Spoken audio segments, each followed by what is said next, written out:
Men 10 yil turmushdagi ayolman va erim bilan 14 yildan beri paramiz. И мне есть что сказать. Hozir internetda turmushni отмена qilish yoki turmushga chiqmaslik haqida gapirish trendda, lekin men o'zimni tajribamdan gapirgim kelyapti. Yo'q, o'ylamang. Hozirgi zamonda turmush ko'proq erkak kishiga выгодныйroq deb o'ylayman to'g'risi. Lekin 6 yil davomida o'qib, keyin u yerda ishlab yurgan universitetimdan 3 marta o'zimni qidirgani ishdan ketganman.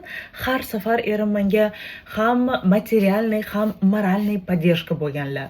Men masalan hech qachon dadamga yoki onamga qo'rquvlarimni aytib, переживаниялаrimni aytib yig'lamaganman. Lekin har safar qattiq stressga tushganimda erimni tizzasiga o'tirib olib, hamma qo'rquv, hamma переживаниялаrimni aytib, baqirib yig'layman. Takoy kichkina qizchalardagi tizzasiga o'tirib yig'layman. Bu juda удобный, bilasizmi? Bitta idish ichida ham ham любовник, ham do'st, ham ATM. Erim bilan eng yaxshi ko'rgan hobbim bu g'iybat qilish. Menimcha boshqalar haqida o'ylaydigan haqiqiy fikrimni shu erimdan boshqa hech kimga aytmasam kerak. Uverenmanki, mana shu fikrim hech qachon o'zimga qarshi ishlatilmaydi. Shuning uchun borini aytaveraman. O'zi вообще shuncha qiladigan yaxshi yomon ishlarim erim tarafdan hech qachon menga qarshi ishlatilmasligini bilganim uchun ham o'zimni erkin va himoyalangan his qilaman. Yoshligimda meni turmush bilan qo'rqitishardi. Onam yaxshi o'qimasang, erga beraboraman dedilar. Shuning uchun har doim juda ham yaxshi o'qiganman.